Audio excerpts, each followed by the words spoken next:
Become a channel member and support the content. You also get access to exclusive videos. You'll get an emote next to your name in the comments. The link for that can be found next to the subscribe button or in the description. And beat the random lottery that is FIFA points by buying the coins direct from u7buy.com. Use code TVM at checkout for a 5% discount, or if you're a new customer, get 8% discount. The link is down below. What is going on, guys? TVM here. Welcome back to a brand new video. We have a what if player, Chris Smalling, packed untradeable. Some of these are really expensive, bar the lower rated ones that people are not really that bothered with. So they're not easy for me to review because I can't really justify spending that amount of money on them. Chris Smalling came out of a pack, looks pretty decent and has the potential to go, I mean, you know, to a 90 rated card, to quite a high-end card. This card in general, as it stands, okay, doesn't have maybe some of the passing qualities that maybe some of the cards that you would like to have in your defense have, but it's, at the same time, this is a very, very strong, reasonably quick, very good defending centre-back that has the potential to go even higher again. Price-wise is where the sticking point is for me personally. So he's around 5 to 550, maybe a touch more than that right now. That's a lot of money. I'm not convinced a centre-back, I mean, 500,000 coins is not as much as a million coins, and there are definitely defenders out there that cost that I don't think are worth that. But at the same time, is 500,000 coins that much to pay for a player who has the potential to go to a 90? If he does go to a 90, you're looking at what I would compare to Van Dijk at the start of the game type price, you know? And this card would be better than that card as well because he's got much better pace. And of course, if you were to stick a shadow on him or an anchor or whatever it may be, you're going to get even more out of him again. High defensive work rate, 6'4", 3-star weak foot for a centre-back is good. What else are we looking at? 75 acceleration with an anchor goes to 80. Sprint speed is 86, with an anchor goes to 91. And then, of course, the 82 short passing, good enough in an emergency. 89 reactions, 82 composure, could definitely be higher, but of course you can't do anything about that. Defensive stats are very high 80s, very low 90s, and of course his physicals are very good as well. Stamina is good enough for a centre-back until the end of the game. 96 strength and 90 aggression. That is unparalleled. You are not going to get many defenders in the game that have that strength, that aggression, with the pace and the defensive capability that Chris Smalling has, with, of course, the high defensive work rate as well. Now, I'm not being biased in any way, shape or form here. I'm not a Chris Smalling super fan or a Manchester United fan, Roma fan, whatever other club Smalling has ever played for. So I'm not biased. I'm just looking at it purely from a FIFA point of view. And in FIFA terms, this guy is good. Is he as good as Joe Gomez? Oh, who is? Right now, I'm joking. Yeah, of course he is. And of course, Rafael Varane and all those type of players, he comes under the bracket of that kind of meta, I guess. He is very quick. His agility is reasonably good. Of course, if you want to try and boost that, I would recommend using a chem style that is going to boost dribbling and pace as well. Yes, you can maybe think, well, he's a defender. I'm going to need to boost the defensive stats, yeah? Well, I mean, he's already an 88 rated centre-back points per position before he even gets an upgrade or before you apply a chem style. If you were to give him maybe a defence-minded chem style that will improve the dribbling as well, that could be something you could look at. Because, okay, maybe he's not the fastest player in the game, but I think especially if you play 5 at the back, I think you need faster players.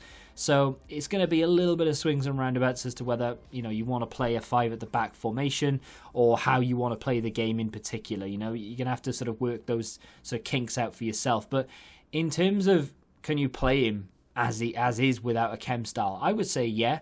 Not the best of players if you do play him without a chem style in terms of keeping up with the likes of your Neymars and your Mbappes and all the rest of it. But even with an anchor, because I didn't put a shadow on him, we just had an anchor on him here, he still feels pretty nippy. Just a little boost of pace, just a tiny bit.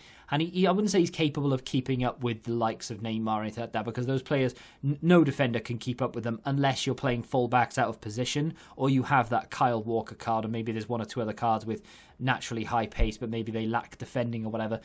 You're going to get a really good card here in Chris Smalling, who is very strong, very capable in a challenge, and of course can, for the most part anyway, keep up with the majority of players, especially if you play a deeper line. Now, I'm not going to judge anyone here for playing 1 drop back. This team that we're playing in here, it's actually in co-op. We play 5 sometimes 6 depth, depending on our opponent. You can see our line is right up there on the halfway line. We do play 5 at the back. Mainly it is a 3 at the back, though, because we're so attacking. The ideology here is to outscore your opponent, right? So even though we don't actually score that many goals, we would much rather have 6 or 7 attackers trying to get that goal rather than trying to defend the entire game and try and hit them on the counter. We will try our very best to score as many goals as physically possible. Sometimes that's not possible, but that's just the way it goes. Chris Smalling is a wall, and that is invaluable in this game. It's one of those the ball will stick to him kind of jobs. You know, like if you just leave it alone, you're controlling the CDMs and the AI take over. Players like Raphael Varane are really good at defending because for some reason in this game they are a little bit broken, and the game will automatically take control of them because that's the way AI works, and he will intercept most things, and that's why he's Raphael Varane I'm speaking about now. That's why he's so good. And that's why people use him so often. It's because he's got a little bit of pace to him. He's good enough defensively, and for some reason he's coded just a little bit different, and he's a bit overpowered. Chris Smalling is very similar in that sense, that if you leave him alone and you use the AI defending as much as physically possible, not that I necessarily agree with that, but if you do, the game will prevail, and Smalling comes out with the ball a lot. The other thing that I've not mentioned yet, that you've seen quite a few times already in the last maybe 30 seconds of me talking, is his slide tackling ability. 89 slide tackle with an anchor cam style, of course we boost that up. That is, I mean, the amount of times that we've put in a slide tackle on the edge of the area, you've got to be careful, of course you have, but the amount of times we've gone in with a challenge, whether it be out here on the wide, so in the wide areas, or whether it be, you know, if he beats us, he's through, he puts a slide tackle in and he takes the ball off his opponent. He is so good at slide tackling, getting the ball. He's 6'4", he goes in for a slide tackle, he turns into this 7-foot sliding machine. He will take the ball a lot, and it is very difficult to actually give away a foul in and around the edge of the area. I know it sounds stupid in the area, maybe not so much, it is quite easy to give away a penalty, but in and around the edge of the area, the amount of times I've been fouled and I've thought, right, that's a free kick, and it's just not been given, is outrageous. So you can get away with a little bit more for some reason on the edge of these, on the penalty areas. So all in all, this guy is very good. I am very much looking forward to him getting upgraded to a 90. Hopefully Roma can keep the clean sheet and he can go to a 90.